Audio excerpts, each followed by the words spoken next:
vache. Et sinon, Rebel Moon, du coup, on en parle. Je vais dire Osef plus 2. C'est-à-dire, voilà, je te nuancerai ça plus tard. On en reparlera avec la version longue, ok?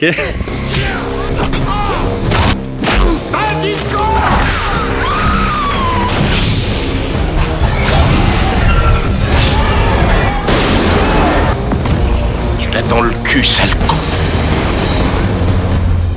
C'est toi qui l'as dans le cul, sale con. Bonjour à tous et bienvenue dans ce nouvel épisode de Cacahuètes et Vélociraptor, le podcast nul, tellement nul qu'il a fait 300 km pour aller voir un film de monstres géants qui casse tout. Et ceux qui me suivent depuis longtemps savent à quel point j'aime les films de monstres géants qui cassent tout. Seulement voilà, aujourd'hui on ne va pas simplement vous parler d'un monstre quelconque, on va vous parler du retour du roi des monstres sur nos écrans.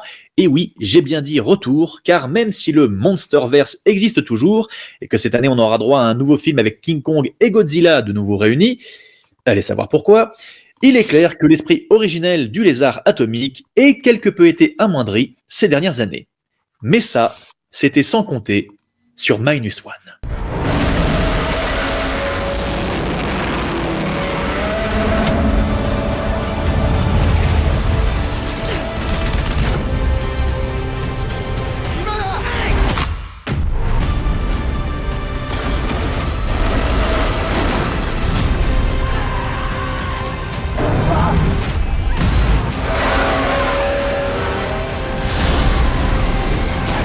Du coup, aujourd'hui, je suis avec Philippe. Philippe, sois le bienvenu dans Cacahuètes et Vélociraptor. Je te remercie. Tu es de retour après notre podcast sur RRR. Comment vas-tu ? C'est bien ça. Bah écoute, ça va. Content de pouvoir parler du film et surtout de pouvoir parler de cet événement, parce qu'il n'y a pas d'autre mot pour le désigner, quoi. En effet, c'est un gros événement, on peut dire comme tu l'as dit, hein, tout à l'heure on en parlait en voix off. C'est en effet un événement, on va se donner un plaisir de revenir dessus. Et du coup, c'est avec un plaisir fou qu'on va vous parler de ce Godzilla Minus One, même si on le sait, toi et moi, Philippe, que notre but n'étant pas de rendre hommage au roi des monstres et de pousser tous ceux qui ne l'ont pas encore vu d'aller voir ce film, car ce n'est pas un secret, Minus One possède une sortie limitée sur notre territoire. Et on va donc tout faire pour vous motiver à y aller. Donc, pour recontextualiser l'histoire, le film se passe juste à la fin de la Seconde Guerre mondiale, où nous suivons le parcours de Koichi, ça va être encore une émission sous le signe du racisme. Voilà. Le parcours de Koichi Shikishima, un pilote kamikaze japonais qui a déserté son devoir de soldat et qui, bien sûr, retrouve un Japon en ruine, devant se reconstruire pour pouvoir se remettre de ses blessures, mais c'est sans compter l'apparition soudaine d'une créature géante atomique qui va mettre à mal le pays du soleil levant, encore une fois, nous offrant ainsi un spectacle de destruction et d'humanisme poignant comme on aimerait en voir plus souvent. Le film est réalisé par Takashi Yamazaki, connu pour son travail de responsable d'effets spéciaux et qui a notamment comme corde à son arc les films d'animation Lupin 3 et Dragon Quest Your Story, que bien sûr Philippe vous recommande, n'est-ce pas Philippe ? Tout à fait. Ben, déjà, il faut contextualiser un petit peu plus en ancien, c'est-à-dire que Yamazaki est surtout connu. Ben, en gros, il a quasiment jamais fait de films qu'on pourrait dire originaux, à part Returner. Je pense que tout le monde a eu la hype à l'époque de la sortie en DTV de Returner. Pour que vous vous rappeliez de ce film, personne ne se rappelle de ce film hors de cette scène. À un moment, vous avez un vaisseau spatial qui se transforme en robot géant. Voilà, et en plus c'était avec l'acteur qui prêtait ses traits au premier personnage dans Onimusha. Voilà, comme ça recontextualise. Mais effectivement, Dragon Quest Your Story et Lupin the First sont sortis tous les deux en 2020. Suite à la sortie décalée, et bah ça a été mes gros coups de cœur. Et quand j'ai su que c'est lui qui allait réaliser Godzilla Minus One, j'étais d'autant plus content de me dire que niveau maîtrise des effets spéciaux et d'une certaine manière maîtrise technique, on en aurait pour notre argent, quoi. C'est surtout qu'en plus, pour ce film, en l'occurrence, à la différence d'un Shin Godzilla, même si, pour pas dénigrer Shin Godzilla et le travail qui avait été fait à l'époque, encore plus les réalisateurs. Que le film avait un côté un peu fauché, enfin, plus par moment que les Godzilla Minus One, même si le budget n'est pas encore élevé, mais on en reviendra. On y reviendra. Pour le coup, l'animation qui était quand même de qualité dans Shin Godzilla était très statique par moment. Donc ça empêchait de faire autant de folie qui, on l'imagine, aurait pu se permettre le film. À la différence que là, en l'occurrence, on a un mec qui vient des effets spéciaux, qui a bossé sur l'animation et qui s'en sert à tout bout de champ. Chaque apparition de Godzilla est monumentale parce que justement, on le voit bouger, on le voit agir, se déplacer. Même quand il hurle, ça a beaucoup plus d'impact, même si c'était voulu dans Shin Godzilla de rendre la chose très statique, presque froid, Frankenstein, je sais pas, quand il hurle, tout ça. Mais là, on sentait qu'il y avait vraiment un mec de l'animation qui était derrière. Et ça, il le montre très rapidement, dès la première scène. Mais bon. Alors, je te reprends juste une seconde par rapport au nom Hideaki Anno et Shinji Higuchi, c'est bien ça. Juste, tu disais par rapport à l'animation, il faut quand même rappeler que le co-réalisateur de Shin Godzilla, c'est quand même Hideaki Anno. Alors, vous allez me dire pourquoi est-ce que je cite ce nom? Et ben, tout simplement, c'est le réalisateur de l'animé Evangelion. Donc, c'est-à-dire que tout ce qui est animation de monstres et de bastons à échelle gargantuesque, je pense que le mec a quand même... Et petit tacle que je me permets également, c'est également ce duo qui a réalisé l'adaptation live de l'Attaque des Titans pour le Japon. Mais il vaut mieux... Il y a son co-réalisateur, j'ai oublié son nom, je crois qu'il a fait récemment Shin Ultraman. Oui, tout à fait, c'est ça. Voilà. C'est le même duo qui a fait... qui est sorti en Blu-ray pour ceux que ça intéresse, et je vous le recommande. Alors du coup, Minus One, cher Philou, décris-moi un peu ce que tu as ressenti en ayant vu le film. Alors déjà, je fais partie des spectateurs qui ont eu la chance d'avoir un créneau dès le mois de décembre pour le voir en salle. Les 2 jours de décembre, rappelle-moi les 2 jours. 7 et 8 décembre. Voilà, 7 et 8 décembre, on n'avait que 2 jours. C'était impossible pour beaucoup de gens. Et surtout, encore plus, c'est ce que je te disais hors antenne, à savoir que Toho avait négocié uniquement via Pathé pour avoir non seulement un circuit de salle limité, mais surtout uniquement du côté événementiel, donc tout ce qui était uniquement IMAX et 4DX. Ouais. Et oui, effectivement, on en avait plein la gueule. Le seul problème, c'est que, et certains de tes confrères sur YouTube sont revenus dessus, à savoir que le film n'a pas été tourné en salle IMAX, en caméra IMAX, je veux dire. Mais disons que l'événement valait le coup d'être découvert dans ce format-là. Et quoi dire, autre que l'événement, je suis comme toi, quand tu utilisais le terme humaniste, c'est vrai que c'est la première fois qu'on ressent une véritable humanité, un vrai basculement du point de vue humaniste, du point de vue humain, comparé à la destruction. Parce que, petite parenthèse très rapide, il faut savoir que la plupart du temps, dès les versions japonaises, et encore plus avec les versions américaines récentes, c'est que, on va pas mâcher nos mots, les humains sont soit des plots, soit des bots, soit sont complètement cons. C'est-à-dire qu'ils sont juste là pour servir de témoins, pour faire le raccord entre 2 scènes de combat, de scènes de monstres. Là, non seulement ils sont très peu nombreux, contrairement à Shin Godzilla, certes, mais on s'attache tous à eux, surtout la petite fille. Bon, je suis papa, donc c'est pour ça que ça joue beaucoup pour la petite fille. Mais c'est sûr. Ah oui, c'est sûr. Mais le parcours du héros est peut-être l'un des plus dramatiques et des plus réalistes entre guillemets qu'on a eu depuis un long moment. Il faudrait que je vois avec certains experts, mais il me semble pas qu'on ait eu un personnage aussi caractérisé et développé humain. Je précise bien dans les films Godzilla japonais. Je précise bien sur ce point. Mais je précise pour le coup que moi je ne suis pas le plus grand connaisseur des films kaiju, des Godzilla d'antan, parce que je me permets de le dire. C'est un genre que, même si je peux trouver des bons points appréciés, parce que je suis fan de films de monstres géants et tout qui cassent tout, mais j'ai toujours eu un problème avec les mecs en costume. C'est un peu mon problème. Là où je vais encore m'émerveiller en regardant le travail d'un Willis O'Brien sur un King Kong, où c'est fait en stop motion, il n'y a aucun souci, je crois à la magie du cinéma. J'ai toujours eu du mal avec le mec en costume dans les films de Ichiro Honda et autres. Donc voilà, je précise ce petit détail-là pour ceux qui écoutent. Non, je comprends, c'est vrai que c'est l'un des gros points que tout le monde a malheureusement le raccourci, encore plus en France, du style les combats à la Power Rangers, c'est un petit peu le raccourci. Et encore, parce que moi je sais que j'ai grandi avec ce genre de conneries, tu vois, les Power Rangers, les mecs en costume, je kiffais, mais je le kiffais en second degré, et c'est en fait le problème que j'ai, c'est que Godzilla à la base part quand même d'un objectif assez sérieux, qui dénonce. Toi, c'est un film sur l'écologie, sur l'atomisme, sur la guerre nucléaire, la peur du nucléaire, le traumatisme du Japon, et tout ça, on le ressent. Mais l'ennui, c'est que, ouais, mais la technique pêche. Et quand tu sais qu'à l'origine, il voulait faire un Godzilla en stop motion un peu à la King Kong, tout en rendant hommage au film là, le monstre. Alors, je vais me gourer sur le titre, hein, mais le monstre venu pas des mers, je sais plus, mais c'est qui est Le monstre des temps perdus. Voilà, merci. Le monstre des temps perdus, qui est le film qui a inspiré ceux qui ont fait Godzilla. Tu me dis, bah oui, c'était pas une mauvaise idée en soi, ça aurait été même plus raccord, je pense. Et par faute de budget, par faute de temps, ils ont dû trancher. Et c'est un point qui m'a toujours un peu dérangé. Voilà pourquoi je ne suis pas le plus fervent défenseur de cette époque des films Kaiju Ega, même si tout le monde me dira que c'était ça la vraie époque des films Kaiju Ega. J'en suis pleinement conscient.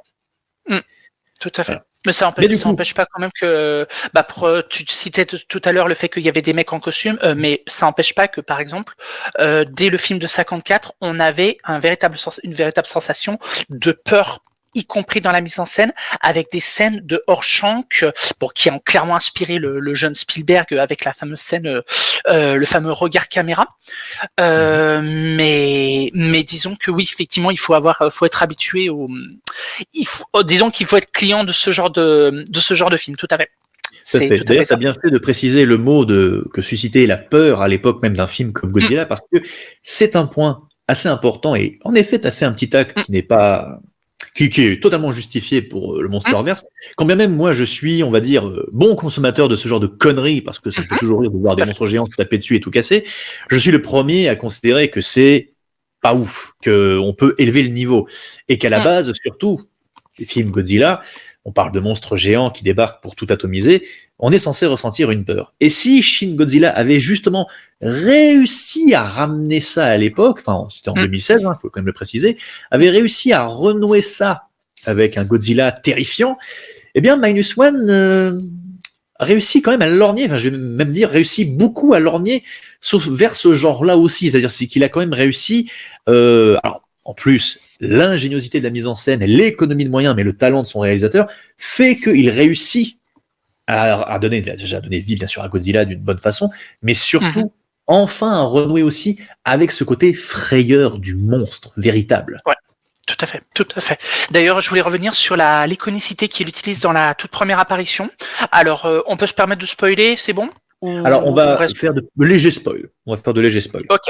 Mais d'accord. Alors, pour la toute première apparition de Godzilla dans Minus One, alors il n'a pas sa taille maximum. Il faut le préciser. Mais la façon dont il est filmé, Yamazaki dit clairement, voilà, si vous voulez engendrer la peur, il faut filmer Godzilla comme on avait filmé le T-Rex à l'époque du premier Jurassic Park. Et quand j'ai vu ça et qu'il cite clairement les mêmes références, et c'est ça qui est assez drôle, c'est qu'il a cité les mêmes références que Emmerich, à savoir donc le Aliens de Cameron et les Jurassic Park de Spielberg, pour iconiser son Godzilla. Sauf que Yamazaki, en moins de 10 minutes, y arrive. Sans que tu aies le moindre doute. C'est-à-dire que tu es limite autant impliqué que les spectateurs, que les personnages à l'écran. Que tu te dis, oh là là, c'est quoi qui arrive là? Et quand tu vois la taille, alors tu as ton réflexe de se dire, mais attends, il est plus petit. Mais ton réflexe de dire, attends, il est plus petit, mais c'est quand même la taille d'un T-Rex. Là, tu commences à dire, ouais, bon, on va arrêter parce qu'on a cette espèce de décalage entre la fascination et le mouvement de recul de dire, où tu es carrément dans l'empathie des personnages, de dire, bon, t'es peut-être impressionné par la taille qu'il fait, mais si t'étais à leur place, tu serais le premier à flipper autant qu'eux, quoi. Ah, mais bien sûr. Non, mais d'autant plus que cette scène marche bien parce que déjà, tu as son réalisateur qui ne te fait pas le coup d'attendre. C'est-à-dire que c'est un parti pris assumé de dire, on le balance tout de suite. Vraiment, quand on dit ça à ceux qui nous écoutent, qui n'ont pas encore vu le film, Godzilla arrive vraiment, est intégré très rapidement dans l'histoire. C'est pour le coup, ça m'avait un petit peu déstabilisé quand je l'ai vu pour la première fois. Je me suis dit, ah, d'accord, carrément, c'est comme ça, c'est même pas, c'est genre comme d'autres l'ont fait, ou même quand on cite Spielberg, tout ça, genre la patte du T-Rex qui fait trembler la terre, qui arrive petit à petit, tout ça. Non, c'est vraiment très rapidement balancé et il attaque, et il détruit et il bouffe les gens. Ça m'avait un peu déstabilisé. Je me disais, non, c'est dommage parce que il aurait pu jouer sur un peu plus de suggestions, mais en même temps, on est là pour assumer, on sait ce que c'est Godzilla. Et puis on n'est pas dans Shin Godzilla où la créature doit évoluer avant d'atteindre son niveau ultime, donc c'est un parti pris que voilà, il faut accepter. Mais une fois que ça c'est fait, en effet, tu t'embarques sur quelque chose de profondément viscéral, profondément, si, on va dire viscéral, parce que en effet, comme tu le dis, on se met dans cette même idée. Il y a d'ailleurs un plan qui renvoie carrément au T-Rex du Jurassic Park quand il croise le regard de personnage. Donc du coup, c'est complètement assumé, malgré le fait qu'il soit beaucoup plus petit. Il y a en effet cette idée de véhiculer la peur face à la créature, mais en plus, comme là, le film va s'attarder sur un personnage humain qui va être véritablement confronté à lui, c'est-à-dire que ce n'est pas comme dans Shin Godzilla, où donc ce sont des bureaucrates, des politiciens, des agents administratifs, hein, bref, tous ceux qui qui dirigent le gouvernement, qui opèrent de l'autre côté pendant que, entre guillemets, l'action se déroule.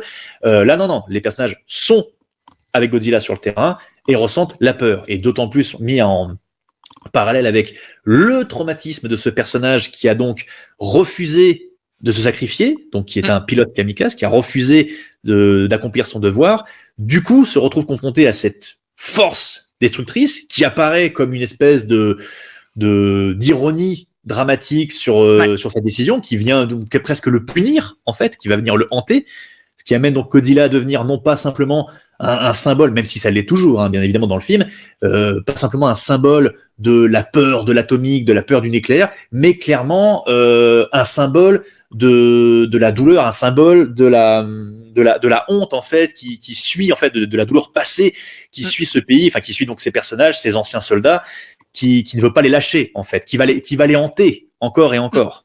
Je vais rebondir avec ce que tu dis, c'est tout à fait ça, c'est-à-dire que tu as véritablement la dichotomie entre la notion d'honneur à la japonaise et véritablement le message qui est presque, j'ai pas envie de dire universel, mais qui est véritablement le message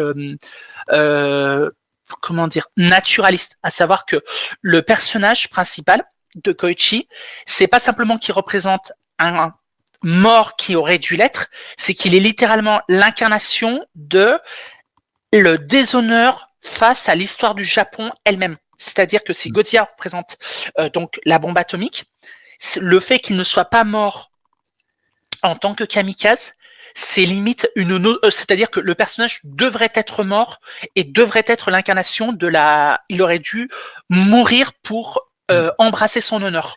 Et le fait en gros, il a accepté, en refusant de mourir, il a comme embrassé la défaite du Japon, comme s'il se retournait contre son propre pays, quoi. C'est ça, donc il y a clairement un côté très marche funèbre au final, même si ce n'est pas l'idée, mais il y a clairement un côté marche funèbre du personnage, enfin de l'histoire, en tout cas qui suit le personnage, puisqu'il est très souvent hanté donc par ses cauchemars, cette vision, notamment cette première attaque de Godzilla, où il a vu mourir des dizaines de soldats, et qu'on lui en a même reproché. Il y a un soldat qui lui reproche en lui disant tout ça c'est ta faute, et du coup le personnage est hanté et a souvent ce questionnement intérieur en se disant est-ce que c'est ma punition, est-ce que je ne serais pas mort sur cette plage. Donc le film y va, d'ailleurs c'est intéressant parce que clairement il aurait pu jouer sur ça en se disant mais est-ce que ce ne serait pas en fait le mec il est bel et bien mort et donc il est hanté, tout ça et tout. Non, il y a vraiment cette espèce d'épée de Damoclès qui est au-dessus de lui et qui est bien entendu représentée par Godzilla, et ce qui rend donc chaque apparition du monstre et donc chacune des conséquences de ces passages absolument poignant et tétanisant. Sans rentrer dans le spoiler, tout le monde sait bien, de toute façon si vous avez vu les bandes annonces, vous vous doutez de ce qui se passe, qu'à un moment donné, ils nous refont la scène du souffle atomique, et c'est sûr que passer après l'incroyable et tétanisante scène du souffle atomique de Shin Godzilla, c'était pas évident, mais pourtant il réussit à y apporter quelque chose, et ce quelque chose, c'est moi ce qui m'a plu, et là on va pouvoir encore plus approfondir, Philippe, c'est cette approche humaine par le biais du personnage principal qui, encore une fois, est présent et qui, encore une fois, renvoie à son sens du devoir qu'il n'a pas accompli, qui est en fait sa véritable peine, qui est en fait sa véritable punition, à savoir survivre alors qu'il n'aurait pas dû survivre. Et s'en prendre à ses proches, parce que celle qu'on voit dans la plupart des extraits, donc la fille dans le tramway, c'est sa copine, on va dire, c'est sa compagne, mais sans être réellement sa compagne, parce que tout le parallèle en fait de la déchéance de ce personnage qui revient après dans un Japon détruit, fait le même parallèle avec ce pays qui va devoir se reconstruire, qui se sent faible, enfin qui se sent vulnérable, qui se sent abattu, et qui se reconstruit par le biais d'autres personnages qui, comme lui, sont des personnages qui ont tout perdu et vont se recomposer avec une femme et un enfant qui ne sont ni la mère, ni le fils, voilà, et tout ça, mais qui vont s'improviser une espèce de famille recomposée, de reconstruction personnelle, familiale, qui amènerait justement à un optimisme possible, à un espoir peut-être, qui sait, enfin, qu'est-ce qu'on en sait, mais où tout ça vient justement et est toujours rappelé par la force absolue et destructrice du chaos que représente Godzilla, qui vient vous dire clairement, tant que vous n'aurez rien réparé, vous n'aurez droit à rien. C'est surtout le gros parallèle avec le fait que par rapport à la petite, c'est-à-dire que autre que le fait qu'il la voit grandir, c'est surtout que tu as l'impression que c'est pas tant l'équilibre parental que de dire ça renforce encore plus la menace du style si Godzilla revient, elle plus que n'importe quel autre, c'est-à-dire que quand il pense il pense avant tout à ses proches plus qu'au reste de la population, et c'est totalement représenté avec la scène de l'attaque en ville. Il s'en est pas pris au village dans lequel il a survécu, mais plus à sa compagne qui va travailler dans la grande ville. Et là, tu te dis, ah d'accord, ok, donc en gros, Godzilla va va commencer à lui faire payer le prix de sa lâcheté, en quelque sorte. C'est ça, mais totalement, parce que c'est un parti pris vachement intéressant. Je trouve que ton personnage principal dans ton histoire, auquel tu dois t'identifier, c'est un lâche. Ouais. C'est un personnage à qui on reproche de ne pas s'être sacrifié, ce qui est quand même assez couillu, quelque part. Il y a notamment cette scène qui arrive très peu de temps après, qui revient au Japon, où il croise une femme qui connaissait ses parents, qui est une amie de la famille, sa voisine, tout ça, et qui comprend en fait que s'il est en vie, c'est parce qu'il ne s'est pas sacrifié, et qui l'amène du coup à avoir une réaction, tout ce qu'il y a de plus humain, à savoir le gifler, le frapper, en disant tu es une honte, c'est à cause de toi que les choses se sont passées ainsi, parce que tu n'as pas fait ton devoir. Donc il y a cette culpabilité qui est omniprésente chez ce personnage, ce sentiment de lâcheté qui ne le quitte pas, qui ne l'abandonne pas, et qui justement amène une idée brillante dans justement l'évolution de son récit, à savoir tout faire pour quelque part retrouver son honneur. Ça donne un côté cathartique, je trouve. C'est ça, c'est le côté cathartique en fait, et puis encore une fois qui est mis en parallèle avec l'histoire du Japon, toutes ces choses-là, qui amènent justement à faire en sorte de se pardonner déjà de ses erreurs pour mieux s'en relever, et donc mettre ça en parallèle avec un film de monstre géant qui détruit tout.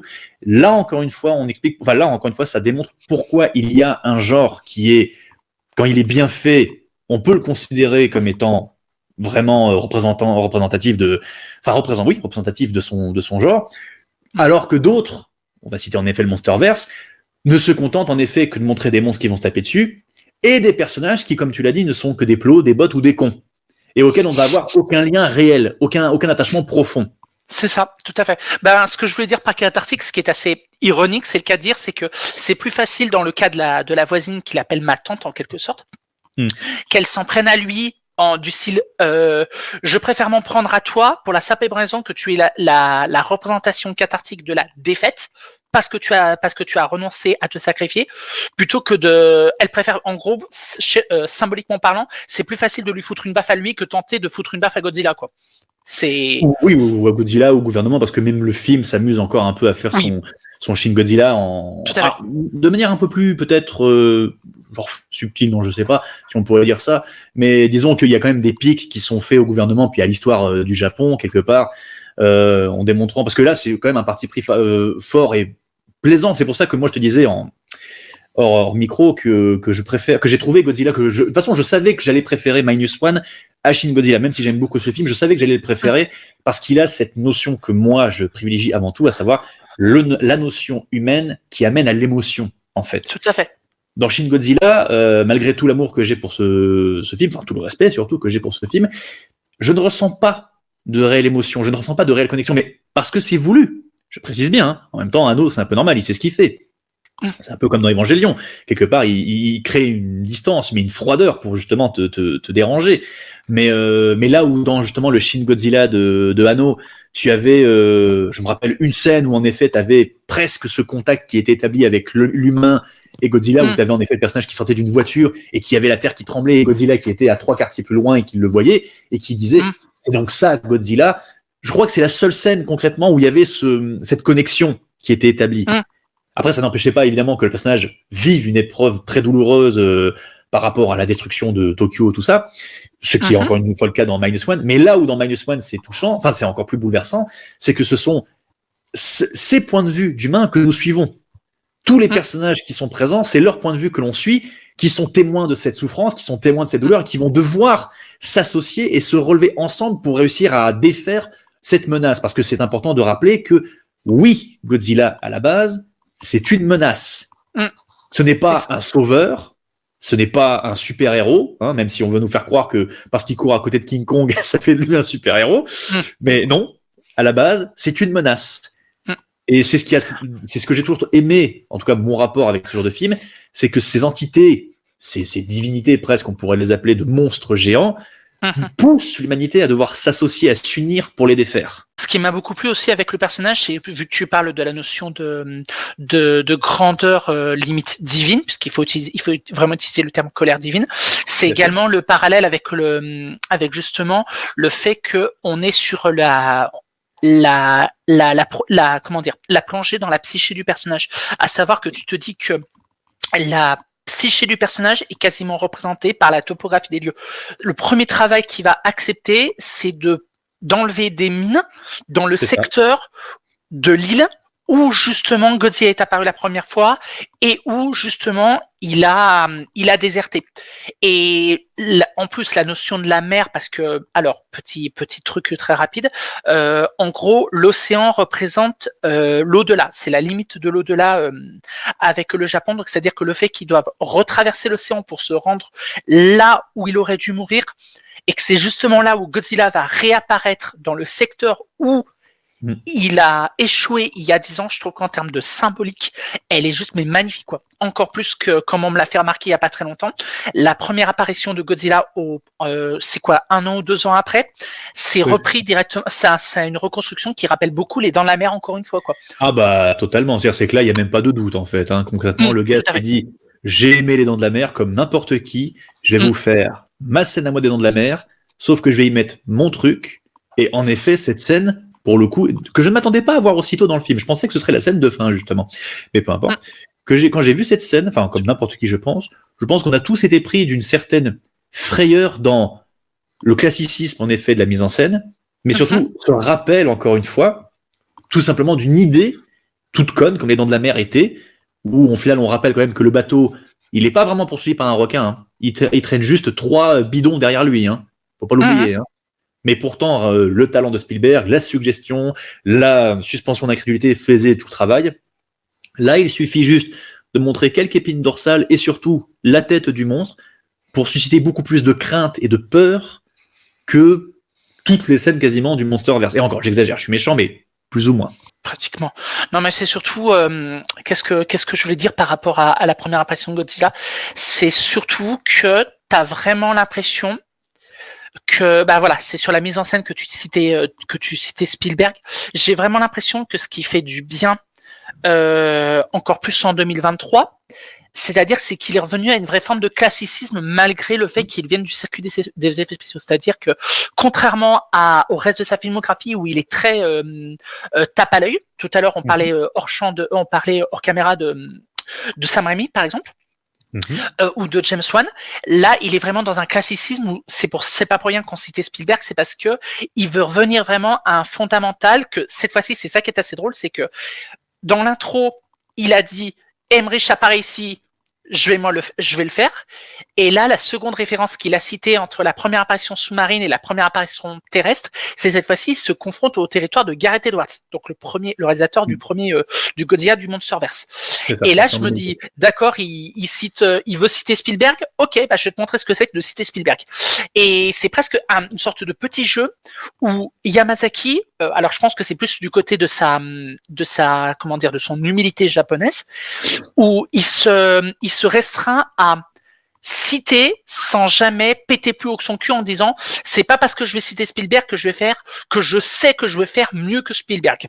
Et c'est ça pour moi la grosse différence, qu'il reste dans un classicisme qui colle encore plus avec le ton et l'époque où se déroule le film, je trouve. Bah, il y a de ça, puis c'est comme j'ai dit, c'est un renvoi en fait naturel à ces peurs symboliques que représentent des créatures, des monstres de cinéma comme Godzilla, mais comme le faisait Spielberg, mais comme l'ont fait tant d'autres, hein, pour le coup. C'est-à-dire c'est que cette peur toute basique de un pas qui crée une réaction physique à la terre, au sol qui tremble. Et c'est pas pour rien que la grosse scène de révélation de Godzilla au public, dans la ville, cette attaque de ville, se passe par le biais de ce pas iconique qui fait trembler la terre et d'un personnage du personnage de la compagne de Koichi qui se retourne, qui voit au loin la silhouette et l'ombre approchante de Godzilla et qui dit son nom.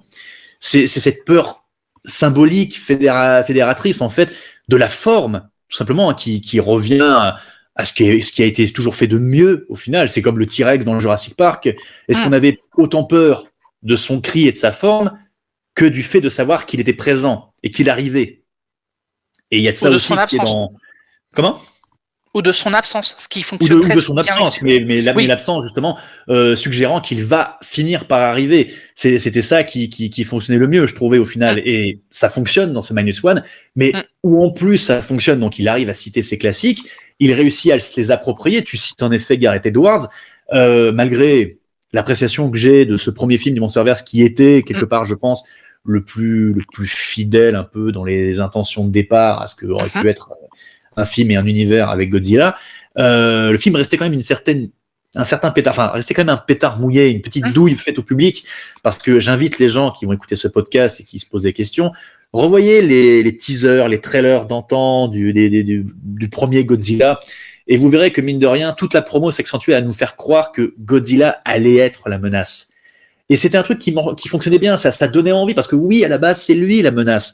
Il y avait ce côté un peu à la Independence Day, où la menace qui allait arriver sur nous, on allait se la manger en pleine gueule. Et en voyant le film, on comprenait que c'était pas vraiment ça. Alors que pourtant, toutes les scènes semblaient pousser à le faire croire. C'est que quand tu voyais les humains qui creusaient dans le sol et qui trouvaient des squelettes, tu comprenais que, mais donc ils ont peut-être à la recherche d'un autre Godzilla, et peut-être que c'est un autre Godzilla qui va apparaître. En fait, non. Et quand tu vas dans l'usine... au Japon, tout ça, qui explose et qui est attaqué avec Bryan Cranston et sa femme qui meurt, tu te disais, mais c'est peut-être pour ça, mais non. Et ça, c'était en fait la déception du film d'Edwards, c'est que Godzilla n'était pas la menace, il était la force implacable qui venait rétablir l'équilibre jusqu'à l'amener à devenir le héros salvateur du peuple, à tel point qu'ils en venaient à l'applaudir, ce qui était peut-être un petit peu grotesque. Après, encore une fois, j'apprécie beaucoup le film de Edwards, notamment par le biais de sa mise en scène, qui a réussi quand même à nous offrir des petits moments de frisson. Mais là où justement dans Minus One, il réussit à faire ce que n'avait pas fait Edwards. En même temps, je pense que c'est aussi le fait que c'est Lato, ils connaissent un peu leur sujet et que eux, ils sont pas les Américains en train de faire il faut sauver l'Amérique, quoi. Mais il y a ce côté-là où en fait eux, ils ont réussi simplement à rendre justement, encore une fois, comme dans Shin Godzilla, sa grandeur, la peur de ce monstre qui est en effet une force implacable, mais qui pour le coup est un jugement divin qui s'abat sur eux. Cette scène, comme tu l'as dit, des dents de la mer qui avance, qui finit par évoluer et à devenir quelque chose d'encore plus terrifiant, et transcende l'hommage, pour moi. Ça transcende l'hommage des dents de la mer. Parce que justement, il a compris que je fais quand même un film d'un monstre géant qui vient foutre sa merde, quoi, qui vient attaquer l'humanité, quoi. Donc, tu ressens cette peur viscérale qui, encore une fois, n'est établi que par lui de petites idées, c'est pas grand chose, c'est en effet montrer la tête, le regard de Godzilla, les yeux d'un prédateur psychopathe qui va s'en prendre aux êtres humains, qui va les tuer, qui va s'en prendre. On va pas le faire un peu hors champ ou un peu à distance en oblitérant que ça s'est passé comme dans la scène du pont avec le film de Gareth Edwards. c'est bel et bien arrivé. On sait qu'on doit en avoir peur, on sait qu'il va revenir. Je rebondis là-dessus par rapport à la notion de suggestion et le côté tape à l'œil, on va dire, de Yamazaki. À savoir que le côté suggestion, je pense que Yamazaki l'a mieux compris pour citer Spielberg par rapport à Edwards. À savoir que Edwards s'était dit mais je vais vous frustrer pour ne pas montrer le combat parce que vous allez vous servir de votre imagination. Non mec, on veut voir le combat. C'est-à-dire qu'on ne veut pas avoir le combat retransmis sur une caméra, sur une télé, dans une autre scène pour faire un raccord avec la femme et le fils du personnage de Aaron Taylor Johnson. Nous, on veut voir le vrai combat à Hawaï en temps normal. Et quand je parlais de l'aspect un peu tape à l'œil, c'est que tu parlais de suggestion. Le truc, c'est que si tu regardes bien, à chaque fois, il arrive à doser le côté classicisme avec l'apparition de Godzilla, mais tu as des scènes qui sont véritablement spectaculaires. La première apparition, quand il est en ville, quand il l'attrape à pleine gueule, le tramway, elle est monstrueuse, qui est un hommage d'ailleurs au film de 54. Dans le vrai climax, quand on voit le bateau qui vole, tu dis merde, il approche plus tôt que prévu. Et là, tu te dis, sans qu'on ait vu la scène, là, ça a fonctionné. Parce que tu as compris. Et je pense que c'est cette espèce de dosage entre le classicisme et la volonté de grand spectacle qui est totalement digéré et compris par Yamazaki par rapport à ses influences présentes et passées, qu'il a réussi le tour de force, encore plus qu'on reviendra dessus par rapport à son budget, quoi. Totalement, c'est totalement ça. Il y a ce côté, mais c'est ça que je trouve brillant avec ce genre de film, c'est que moi je les appelle un peu les films artisanaux, mais c'est en fait c'est à la fois jouer avec une économie de moyens qui est compréhensible, vu le petit budget qu'ils ont, on va revenir dessus, et aussi avec l'efficacité d'une vraie mise en scène où tu ressens réellement la puissance destructrice de l'incarnation de Godzilla, enfin que de l'être qu'est Godzilla en fait, parce que comme tu l'as dit, il suffit juste de voir un bateau voler au loin et exploser contre un bâtiment et tu ressens la puissance du monstre qui est en approche. C'est ce genre de petites choses. En effet, il attaque une ville, ne serait-ce que filmer ses pieds qui font décoller le sol et qui écrasent la populace, c'est tout con. Mais c'est ça aussi l'efficacité, c'est tout con.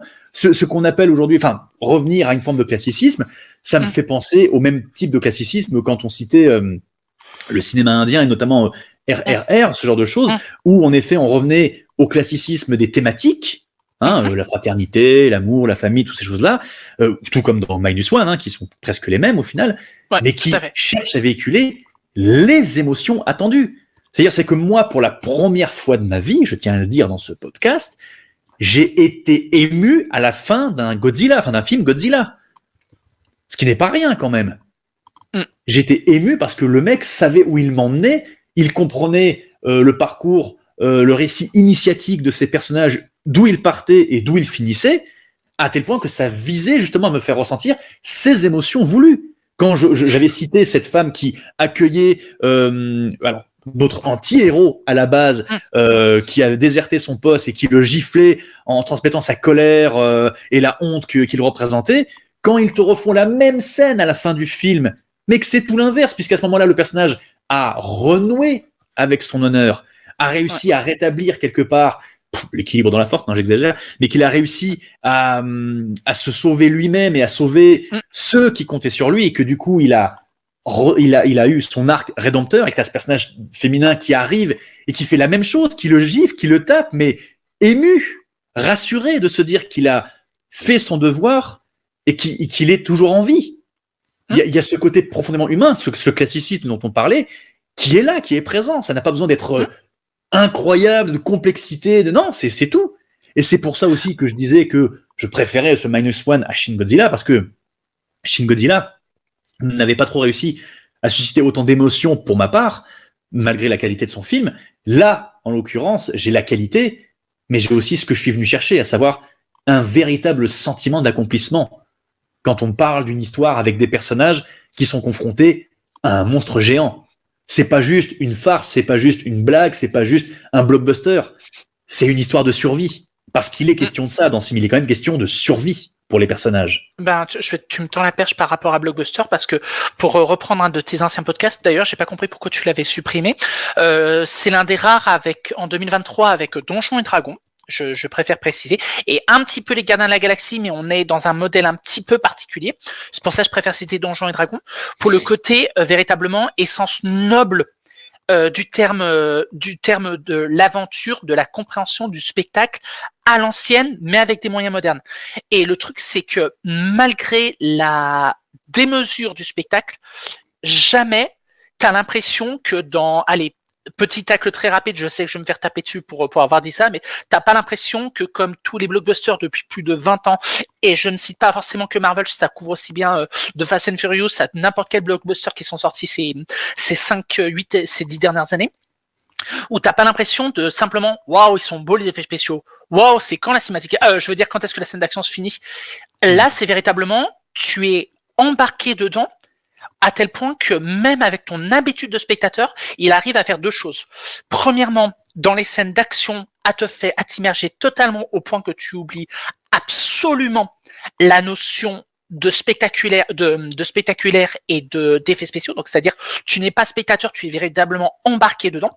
Moi, personnellement, pour avoir vu l'extrait de l'attaque de la ville, là, d'abord sur un téléphone portable, puis ma télé, et ensuite en salle IMAX, les 3 fois, je me suis laissé embarquer, même si j'avais pas vu la scène dans son intégralité. Alors que là, tu parlais d'émotion à la fin.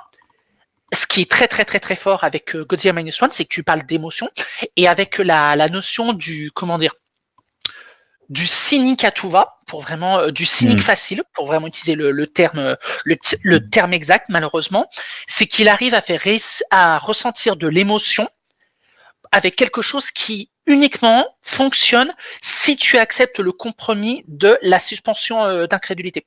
Parce que si tu es le premier à dire ouais mais c'est pas réaliste, ouais mais c'est pas cohérent, évidemment tu croiras pas à la fin. Alors bien que sûr. Si tu rentres dans l'intérieur de l'histoire, si tu rentres dans le parcours du personnage, si tu as des notions d'intériorité psychologique, si tu as des notions de catharsis ou de rédemption, tu vois la fin. Si tu as un minimum d'empathie ou d'implication émotionnelle au sein du film, normalement, je dis pas que tu verses ta larme, encore plus quand on est des mecs, quand tu veux pas avouer que tu as versé ta larme, tout ça, mais tu as quand même un petit peu la boule au ventre, quoi. Et ça, c'est très, très, très, très fort d'avoir réussi à avoir fait ça. Moi, j'assume clairement que j'avais les larmes aux yeux à la fin, parce que comme tu l'as dit, tout ce côté catharsis, ce côté émotion, bien présent, bien amené, bien construit, sans cynisme. D'ailleurs, c'est la première chose que m'a dit le pote avec qui je suis allé voir. Je suis allé voir le film avec Flower de la chaîne Flower Hybrid. On a fini le film, on était bouche bée, et la première chose qu'il a dit, c'est voilà ce que c'est un film sans cynisme. Concrètement, c'est ça. Et c'est exactement ça en fait. C'est-à-dire, c'est que le succès du film, pour maintenant en parler, quand même, parce que le film est un succès quand même. Hein, il est malgré les problèmes de sortie, limités, tout ça et tout, il est quand même sorti aux États-Unis, dans son propre pays. C'est un succès. Il y a aussi cette question que les gens, à un moment donné, va bien falloir vous poser, au même titre que quand on avait parlé du cinéma indien en parlant de RRR, c'était pas juste parce que le film était improbable et fun, évidemment qu'il l'était, au même titre que Godzilla Minus One est fun à regarder dans sa destruction jouissive. Mais il y avait aussi plus, et c'est ce plus qu'il faut comprendre, qu'il faut analyser, c'est se dire que c'est peut-être parce que justement ils le font sans cynisme, parce qu'ils y croient à 100%, qu'ils le font passionnément, qu'ils s'attaquent à toutes les strates de ce film en les approchant avec sincérité, que ce soit le deuil, que ce soit la rédemption, toutes ces choses-là, que tu arrives à l'accepter, justement, à en prendre le plus de plaisir possible. En effet, j'ai vu des gens, ils évoquaient la dernière scène du film, que je ne spoilerai pas, ils évoquaient la toute dernière scène du film en disant que ouais, non, là, c'est trop gros et tout, mais c'est trop gros en effet si tu te dis, mais c'est pas réaliste. Mais si c'est accepter mais ça fait partie du parcours initiatique de ce personnage qui est en recherche de rédemption, encore ce n'est pas que de la rédemption, mais en effet en recherche de rédemption, cette scène apparaît comme une évidence, c'est une récompense. Et c'est une récompense aussi pour le spectateur qui a vécu ça, tout ça au même titre que le personnage, comme un véritable traumatisme, parce qu'on est avec les personnages, on est du point de vue humain, on le ressent, et c'est ça qui en fait avant tout sa véritable force, quelque part. Tout à fait. Je suis tout à fait d'accord avec toi. Et c'est encore plus impressionnant de se dire que cette valeur-là, elle est omniprésente. Pourquoi ? Parce que, mine de rien, le film avait un tout petit budget. Ouais. Il faut le préciser, le film, alors, c'est ce qu'il disait officiellement, mais ça a été désavoué par le réalisateur lui-même. Il disait que c'était fait pour approximativement 15 millions d'euros, de dollars, je ne sais pas trop quoi. Et le réalisateur lui-même disait ce que c'était moins.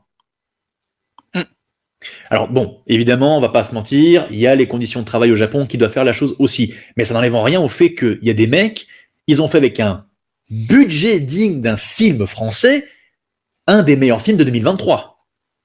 Ouais, tout à fait. Alors, il serait peut-être temps, à un moment donné, les gens de se poser les bonnes questions, au même titre que RRR devait être la question qu'il fallait se poser de pourquoi ça fonctionne et pourquoi nos blockbusters à 2 balles se vautrent complètement. Ben, histoire de situer pour la plupart des gens, alors selon ce que Yamazaki a déclaré, effectivement il faut penser à la conversion entre le yen et le dollar, parce que pour arrondir, pour donner le véritable chiffre, c'est 9,6 hors inflation. Et hors, c'est-à-dire que, étant donné que lui-même bosse dans les effets spéciaux, il a fait en gros comme Lucas et Jackson, à savoir que ils ont, étant donné que c'est ses propres collègues des effets spéciaux, c'est pour ça qu'ils ont dit non, étant donné que t'es notre ancien pote, on va te faire payer plein but. Ce qui est impossible. Ce genre de choses. Donc c'est pour ça qu'il a payé un petit peu moins cher, je l'avoue. Un petit peu moins cher par rapport au standard japonais. Il faut bien préciser ça là encore. Mais ce qu'il faut surtout situer, c'est que pour que les gens puissent véritablement comprendre des exemples de blockbusters qui me viennent en tête à hauteur de 10 à 15 fois plus, Ant-Man et la Guêpe coûte 150 millions de dollars. Voilà, tu te dis que Fast and Furious 5... C'est une pure daube, il faut le dire. Voilà, c'est pour ça que non, c'est surtout par rapport au comparatif. Pourquoi j'ai pris cet exemple spécialement par rapport à même Fast and Furious 5. Je vais te dire pourquoi je prends ces deux exemples. Primo, Ant-Man et la Guêpe, c'est-à-dire tout simplement la gestion des effets spéciaux en territoire urbain. C'est-à-dire que quand tu vois l'utilisation des effets spéciaux et combien est-ce que ça a coûté par rapport à ce que Godzilla a coûté à l'arrivée, ben, en gros, pour faire très très très très simple en raccourci, tu te dis que une scène de Ant-Man et la Guêpe a coûté autant que pratiquement que la scène que le budget complet de Godzilla. Et dans le cas de Fast and Furious, alors que j'aime beaucoup le 5, je le précise bien, c'est peut-être l'un de mes préférés dans la saga avec le 7. C'est-à-dire que même si Jocelyn Lin s'éclate à fond au niveau des potards, c'est là que tu vois véritablement la différence de c'était quoi le terme qui avait été utilisé pour Michael Bay, qui est la chorégraphie ou la poésie dans le chaos. Et là, c'est quelque chose que Yamazaki, qui c'est censé être pourtant son 6e film. C'est quand même son 4e ou son 5e ou 6e film. Il arrive à un niveau comme ça pour un film live. Je trouve ça vraiment bluffant, quoi. Et encore plus. Et c'est d'autant plus bluffant parce qu'en plus, tu as cité inconsciemment, parce qu'au final, c'est des références, comme toujours. On cite le cinéma de Lucas, on cite George Lucas. Et je pense qu'il y a un parallèle qui n'est pas anodin, qu'on pourrait faire avec un autre grand film, petit film, fut un temps à l'époque, qui est devenu un grand film en son temps, qui est Star Wars, qui quelque part a opéré un peu ce même genre de procédé, à savoir un film à petit budget qui a tenté une approche dans un genre, qui est sorti de façon très limitée dans des salles aux États-Unis, tout à fait. Et qui a amené le public à s'intéresser à ça et à être ressorti au final, ce qui nous ramène exactement à ce qui se passe aujourd'hui avec Godzilla Minus One et qui quelque part renoue en fait avec ce que j'appelais moi l'amour du cinéma artisanal. Voilà. On est clairement dans cette approche-là et quelque part, je ne dis pas que c'est tout ce qui explique et justifie le succès de ce film, mais quelque part, ça y joue. J'en suis convaincu. Donc encore une fois, je pense que on veut des réponses, allons creuser dans notre histoire, le passé du cinéma, et je pense qu'on les trouvera.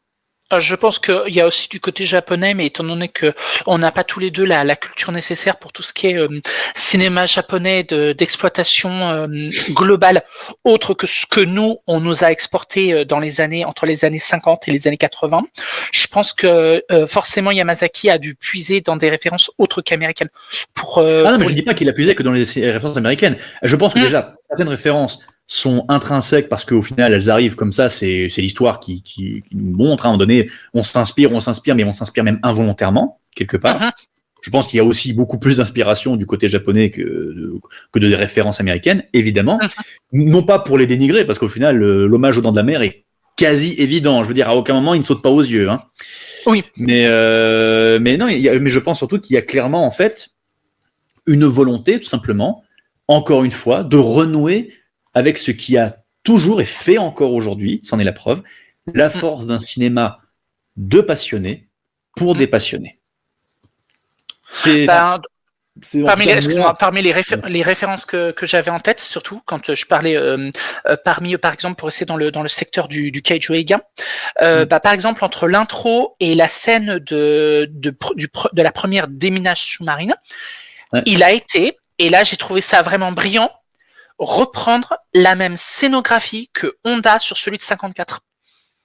C'est-à-dire qu'il filme la topographie de l'île exactement comme parce que alors c'est pas un spoiler parce que ça date de 54 donc on va dire que la notion de spoiler est dépassée, mais l'intro du premier Godzilla de 54, le tout premier de Inoshiro Honda, commence justement sur une petite île isolée de pêcheurs où tu as des espèces d'animaux marins, des espèces de Oui, des poissons de mer, oui. Des poissons de mer. Ouais, c'est ça, qui sont tellement radioactifs que les pêcheurs sont limite brûlés vifs uniquement en voulant s'approcher d'eux. Et la topographie où les marins s'approchent, le noir et blanc et tout ça, en utilisant le fait que ça se passe la nuit, la première apparition de Godzilla, c'est limite pour moi en termes de scénographie et presque en termes de mise en scène. Tu remplaces presque les pêcheurs par les soldats, les réservistes. C'est pratiquement la même chose, sans pour autant toujours en termes sans décalquer vraiment en termes d'hommage, quoi. Et la seconde notion en termes de pêcheurs, c'est qu'il a même été jusqu'à reprendre la première apparition de Godzilla sous-marine dans celui de 54 avec la scène du déminage où ils sont repartis bredouilles et tout ça. Et c'est là qui est intelligent parce que ceux qui connaissent à la fois la notion de mise en scène et ceux qui connaissent les originaux, ils ont dit « Ah, ça va être là qu'il va apparaître la première fois ». Et là, tu vois que la première fois qu'il apparaît, il utilise beaucoup le grand angle, c'est-à-dire qu'il filme souvent en plan d'ensemble pour te faire comprendre que forcément Godzilla va apparaître cette première fois. Et là, il nous arnaque, entre guillemets, en nous disant non, je sais que tu t'y attendais, ça va être la seconde fois, et la scène que tu as vue dans la bande-annonce, ça sera ça la seconde fois. Et j'ai trouvé ça, mais vraiment super intelligent comme. Il y a clairement en plus une imprégnation de l'original de Honda qui est bien présente, qui est bien présente dans ce Minus One parce que les scènes le renvoient directement. Et puis même à d'autres films Godzilla, je pense notamment à la fin, qu'on ne spoilera pas évidemment, qui renvoie. Après, si vous avez vu le film de 54, il n'y a pas de surprise. De 33 l'original. 54. 33, c'est qui? Non, je n'avais pas dit de conneries, 54, oui. Voilà. Si vous avez vu le film 54, voilà, vous n'avez aucune surprise. Quand les personnages rendent le même hommage à Godzilla que dans le film de Honda. Et au même titre que la dernière scène de Godzilla, qui m'a fait un peu penser à la scène parce que j'en ai quand même vu un petit peu, du film Godzilla contre Destroya, je crois, de la fin. Ça m'a fait penser un peu à ça. Donc il y a évidemment, encore heureux, une influence de l'héritage de Godzilla, et notamment de l'original, qui est bien présent dans ce Minus One, et ce qui en fait en plus une spécificité assez plaisante, c'est que vous n'avez pas besoin, même dit comme pour beaucoup de films Godzilla, on vous dirait, mais vous n'avez pas besoin d'avoir vu tout l'héritage de Godzilla pour voir ce film, parce qu'au final, ce film opère même une approche assez remake, j'ai envie de dire, remake, reboot, remake, de l'original, ce qui pourrait être une parfaite porte d'entrée pour tous ceux qui, en plus, comme moi, sont un peu freinés par le passé technique, des gars en costume et compagnie, qui peut sortir des gens du film. Ce que je peux, encore une fois, complètement comprendre. C'est bien de connaître ces classiques, mais il n'y a pas de honte à se dire que ça a pris un coup de vieux et qu'il faut se remettre un peu au goût du jour. C'est pas un problème en ça. Évidemment, il y a des chefs-d'œuvre intemporels, parce que je citais King Kong en début de vidéo de Merian Cooper. Évidemment que voilà, il y en a qui restent, mais voilà. Je pense que ce Minus One, pour ceux qui le voudront, sera une parfaite porte d'entrée. Justement, je me permets juste parce on est 2 ou 3 à la sortie du film. On pense que c'est un préquel de Shin Godzilla par rapport au plan final. Alors, je ne spoilerai pas le plan. Je te dis juste que à la fin, les écailles de Godzilla, dans l'un des derniers plans du film, deviennent rouge vif. Ah. C'est vrai que je n'ai pas fait, moi je ne t'ai pas pensé à cette. Et surtout le fait qu'on a vu que dans celui-là, il évolue également par rapport au taux de radioactivité. Également. Ça peut être conçu comme ça, en effet. Ça peut être conçu comme ça. Après, ça me surprendrait parce que je pense pas que ce soit la démarche en soi, mais ça peut être une façon de concevoir la connexion. Et ouais. Pourquoi pas. Pourquoi pas. Un petit mot sur la musique avant qu'on conclue? Oui, vas-y, je t'en prie. Bon, ok, d'abord, très bien. Eh bien, que dire à part qu'elle est magnifique? Je ne sais pas. Oui. Je sais pas, non, mais en vrai, première fois de ma vie Déjà, la volonté d'avoir coupé le thème en deux, à savoir que tu sais, t'as le côté très, le côté très grave du thème de Godzilla qui est utilisé que pour ses apparitions, et le côté plus héroïque est utilisé justement uniquement pour le côté des scènes humains. D'ailleurs, j'aurais un petit truc à dire par rapport aux effets spéciaux sur le troisième acte, sur le vrai climax qui, au passage, pour celles et ceux qui pensent que, comme d'habitude, les mauvaises langues sur Internet disent « Ouais, forcément, on a vu tout le film ». Faux. Je parlais tout à l'heure de la scène du bateau volant, mais je vous invite à regarder, une fois que vous avez vu le film, à revoir les différentes bandes annonces, et vous verrez que tout le climax est totalement absent de la promotion. Ouais, il a été coupé, ouais. Pour ne pas être dévoilé, un seul extrait pour justement pour l'annonce quand c'était disponible dans les salles pâtées, le fameux plan aérien quand on le voit au milieu de l'eau quand il se fait attaquer par les avions. C'est le seul plan qu'on a, ça et le bateau volant, c'est tout. Qui apparaît de tout le climax. Et je voulais juste revenir sur un petit truc par rapport à la musique, c'est que c'est alors que je dise pas de conneries, troisième hors Monsterverse, ça doit être le troisième Godzilla que je vois en salle. Je dis bien les Godzilla japonais, parce que j'ai eu la chance de revoir l'original. J'ai la chance de voir Final Wars pour mon anniversaire. En plus, il était ressorti, donc j'étais plutôt content. Quand Godzilla avait 50 balais, moi je venais d'en avoir 20 ans. Voilà. C'est pour ça. Mais ouais, disons que le fait d'utiliser la musique de façon aussi... c'est pareil, c'est-à-dire que t'as vraiment l'impression que ça veut aller à contre-courant, ça veut rester vraiment classique.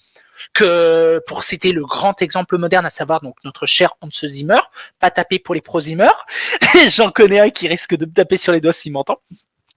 Mais c'est-à-dire qu'on n'a pas sur de la musique illustrative, c'est-à-dire que c'est souvent pour illustrer sans trop en faire.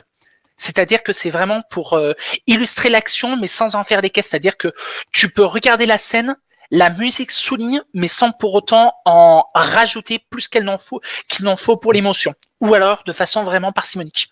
Ouais, parce qu'elle elle aussi s'inscrit un peu dans une forme de classicisme au niveau des émotions recherchées et véhiculées par le spectateur, enfin pour le spectateur en tout cas. Il y a notamment surtout ce qui m'a pas mal étonné, c'est que c'est en réécoutant la BO par rapport à un extrait que j'ai vu sur internet, quelqu'un qui avait filmé un bout du film à la toute fin. Tu as un accord, je crois que c'est des violons si je dis pas de bêtises, qui est assez, on va dire, fataliste, parce qu'en gros pour ne pas trop en dire, il y a une opération marine qui a lieu à la fin.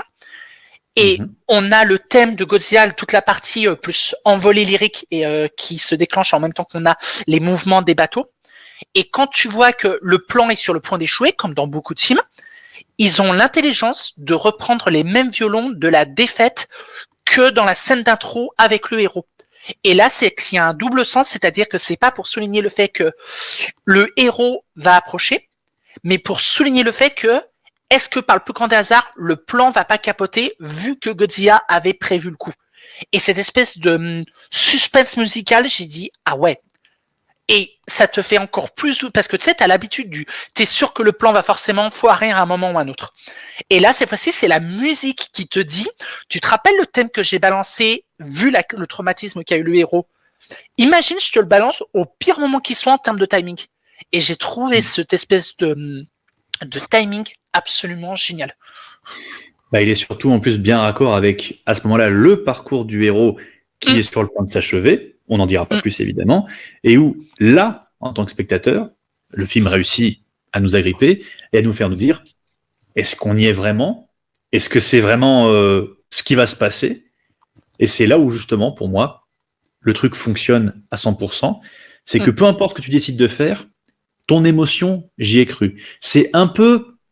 J'exagère un peu et je vais surtout pas me lancer sur ce sujet-là, mais c'est un peu ce que j'avais ressenti quand j'avais vu The Last Jedi de Rian Johnson, où quand celui-ci a tenté, je dis bien tenté, cette scène de semi-sacrifice plutôt de tentative de sacrifice avec le personnage de Finn quand il fonce sur la grosse machine et où là, tout d'un coup, la musique prend le récit, en fait. C'est qu'il n'y a plus de dialogue, il n'y a plus rien.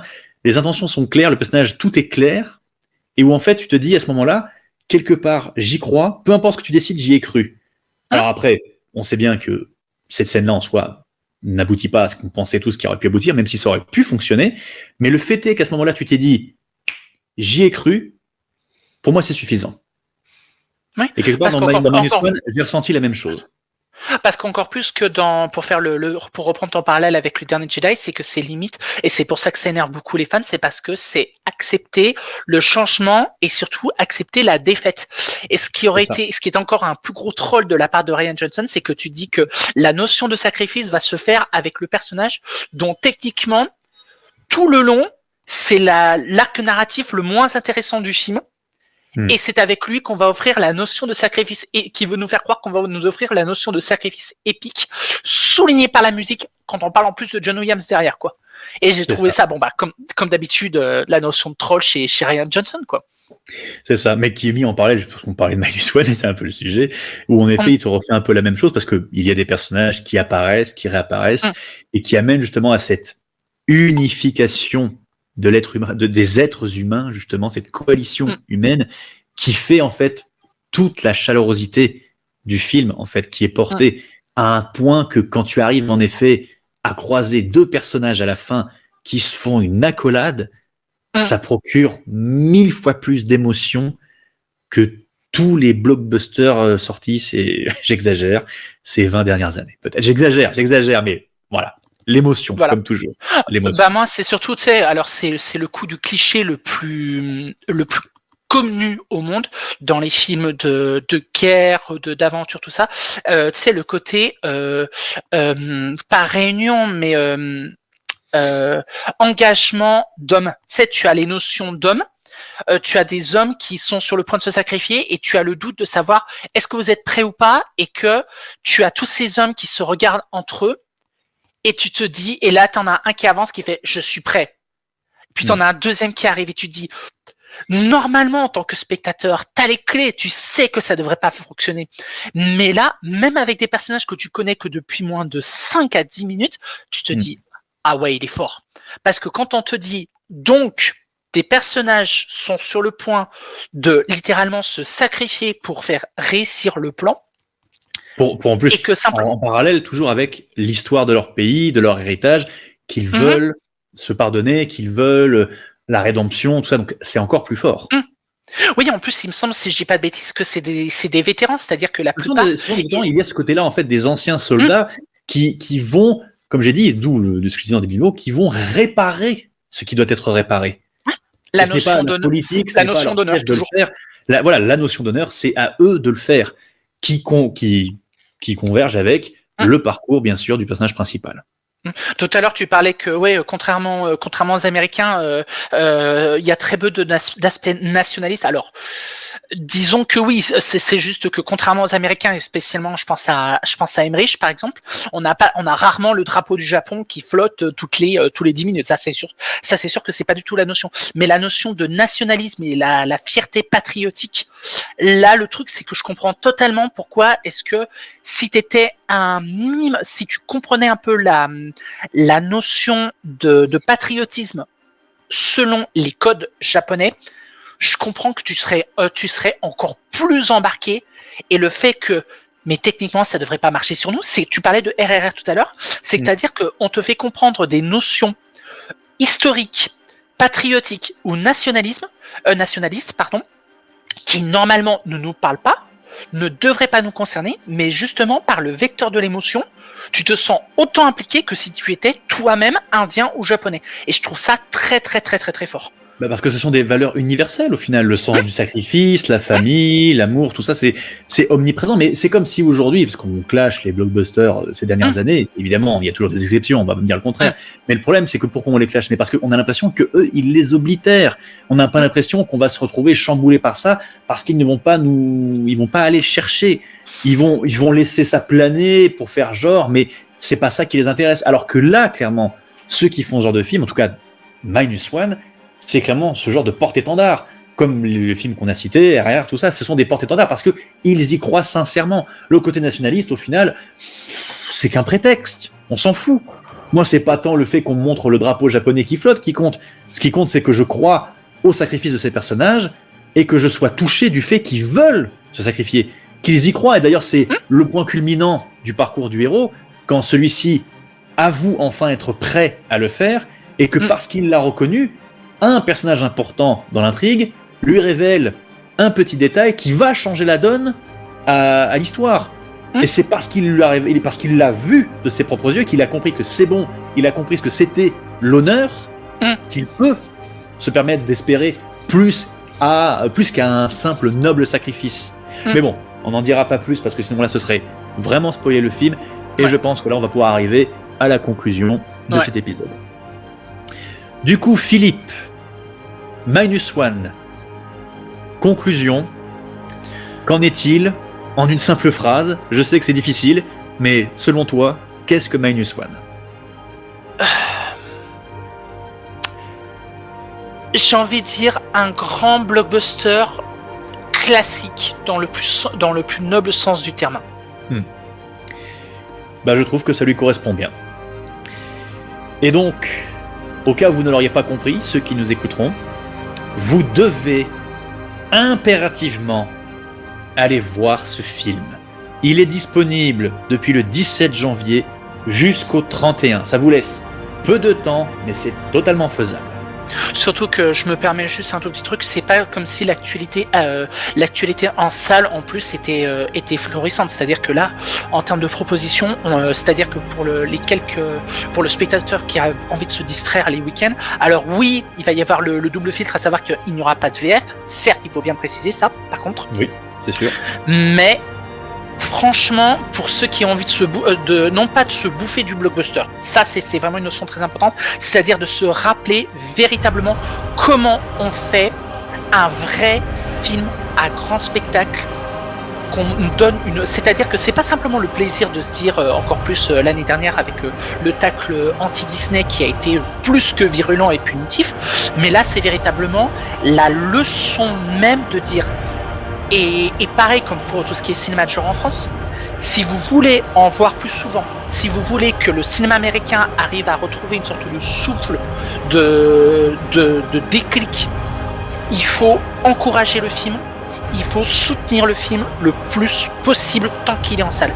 Je rappelle juste une petite chose, au point de vue du Japon, on est des miettes, c'est-à-dire que concrètement en termes de parts de marché, quelles que soient les entreprises, on représente que 2 à 5% des parts du marché du box-office pour un film japonais, que pour la vente d'un jeu vidéo, pour l'exportation d'un manga ou pour la vue d'un dessin animé. On ne représente que 2 à 5% du marché mondial.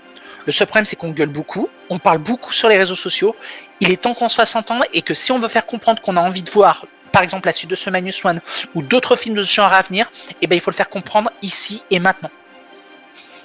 Voilà la bonne raison pour laquelle il faut liker, partager et commenter cette vidéo et aller voir Minus One. Merci Philippe en tout cas.